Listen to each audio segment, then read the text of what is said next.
اللہ تبارک و تعالیٰ نے ہماری اور تمہاری فضیلت میں قرآن کی شروع کی آیتوں میں فرمایا یؤمنون بالغیب، یہ وہ لوگ ہیں جو غیب پر ایمان رکھتے ہیں۔ آج تک ہم نے اللہ کو دیکھا نہیں، اور لوگ یہ تانا مارتے ہیں کچھ، جیسے ابھی مسئلہ چل رہا تھا کہ ہم سب نے پکارا تھا آئی لو محمد صلی اللہ علیہ وسلم، سیدنا محمد صلی اللہ علیہ وسلم۔ میرے عزیزوں، ہمیں یہ چیزیں راستوں پر یا جلسوں پر اس طرح علی اعلان کہنے کی ضرورت کیوں پیش آتی ہے؟ جب کوئی درندہ چھیڑتا ہے تو ہمیں پھر اظہار کرنا واجب ہو جاتا ہے۔ اگر کوئی نہ پوچھے آپ سے تو بتانا ضروری تو ہے نہیں، لیکن جب اگر کوئی چھیڑے تو پھر ہمیں بتانا واجب ہو جاتا ہے کہ ہم اپنے نبی پاک صلی اللہ علیہ وسلم سے اپنی جان سے زیادہ محبت کرتے ہیں۔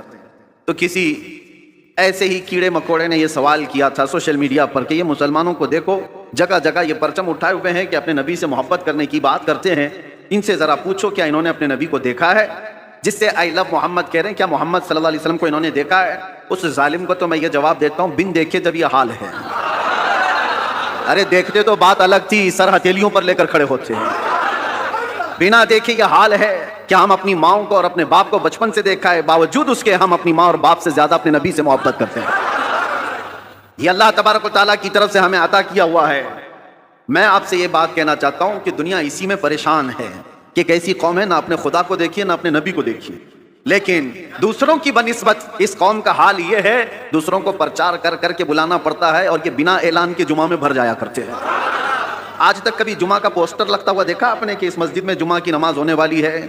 بچپن سے کبھی سنا آپ نے؟ ایک اذان ہوتی ہے ساری صفیں بھر رہی ہیں۔ ہر مسجد کا حال ہے۔ جمعہ میں کون تمہیں دعوت دے کر بلاتا ہے؟ مؤذن صاحب گھر گھر جاتے ہیں، پوسٹر لگایا جاتا ہے، پرچار کیا جاتا ہے؟ نہیں۔ اس بات سے تو دنیا خوف زدہ ہے کہ آخر ان کو کون جمع کرتا ہے ان صفوں میں، اور صفوں میں آنے کے بعد کسی کی کوئی وی آئی پی صف نہیں ہے۔ جو پہلے آیا وہ پہلے بیٹھ گیا۔ وہ کسان کا بچہ بھی سامنے بیٹھ سکتا ہے، کسی غریب مزدور کا بچہ بھی پہلی صف میں بیٹھ سکتا ہے، اور بادشاہ اگر تاخیر سے آئے تو پیچھے ہی بیٹھا رہے۔ یہ نظام کہاں سے ہے؟ یہ آج تک ان کو کون بنا کر رکھا ہے؟ دنیا اس بات سے خوف زدہ ہے میرے عزیزوں۔ یہ وہ چیزیں ہیں۔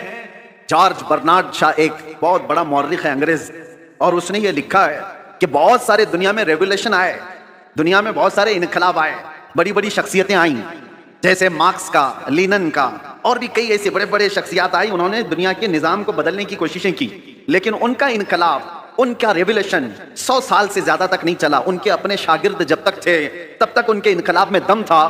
جارج برنارڈ شاہ کہتا ہے دنیا میں ایک ہی انقلاب میں نے دیکھا ہے، 14 صدیوں کے بعد بھی آج بھی پوری طاقت کے ساتھ قائم ہے، اور وہ انقلاب ہے مکہ کی سرزمین سے اٹھا ہوا، محمد رسول اللہ کی زبان سے لایا ہوا، اور مدینے کے بادیہ نشین بغیر چپل کے ایک لباس میں چلنے والے وہ صحابہ کا لایا ہوا انقلاب ہے۔ اور زمانہ بدلتا گیا، حکومتیں بدلتی گئی، کتنے طوفان آئے، کتنے اندھیریاں، کتنے کیا کیا آئے، لیکن اس انقلاب میں آج بھی وہ دم ہے، آج بھی وہ اثر ہے کہ ایک بار اگر ان کے نبی کو کوئی چھیڑ لے تو پوری دنیا میں یہ سڑکوں پر آ جاتا۔ یہ بات میں آپ کو اس لیے کہہ رہا ہوں، یہ جان ابھی تک باقی کیوں ہے؟ 1400 سال ہو گئے، یہ جان باقی ہے۔ آپ کو پتا ہے، میں آپ کو بہت بڑی بات کہنے جا رہا ہوں، توجہ۔ یہ جمعہ آج تک ہمارے سلامت ہیں۔ کتنے درندے آئے اذانیں بند کرنے کے لیے، قرآن پر پابندیاں لگانے کے لیے، کیا کیا نہیں کیا۔ 1400 سال یوں ہی نہیں گزرے ہمارے۔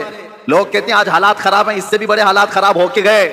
چنگیز آیا، ہلاکو آیا، جنہوں نے مسلمانوں کی کھوپڑیوں سے مینار بنا دیے تھے، بغداد کی پوری سرزمین کو مسلمانوں کے خون سے لال کر دیا تھا۔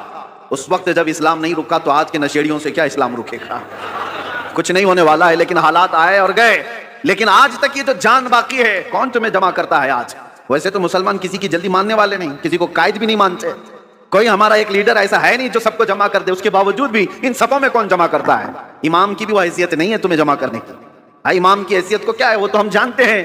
ہر مسجد کا وہ بیچارہ وہ اپنی ہی گھر بار کی فکر میں ہے، لوگ اس کو خالی جمعہ اور امامت کے طور پر دیکھتے ہیں، باقی جمع کرنے کی طاقت یہ پوری وہ نہ امام کی ہے نہ مؤذن کی ہے، اور بڑے نیتا کی بھی نہیں۔ جب ان کا کوئی بڑا نیتا نہیں، کوئی بڑا قائد نہیں، تو یہ لاکھوں کی تعداد میں صفوں میں ان کو ہر جمعہ کون جمع کرتا ہے؟ اور صرف یہاں نہیں، پوری دنیا میں کون جمع کرتا ہے؟ یہ رمق، یہ دمک آج تک ان کے چہروں پر باقی کیوں ہے؟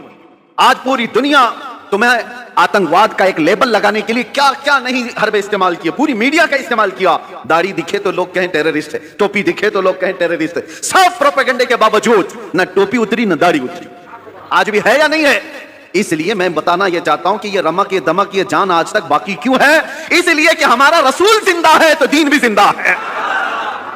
رسول زندہ ہے، اور زندہ رسول کا دین قیامت تک زندہ رہنے والا ہے۔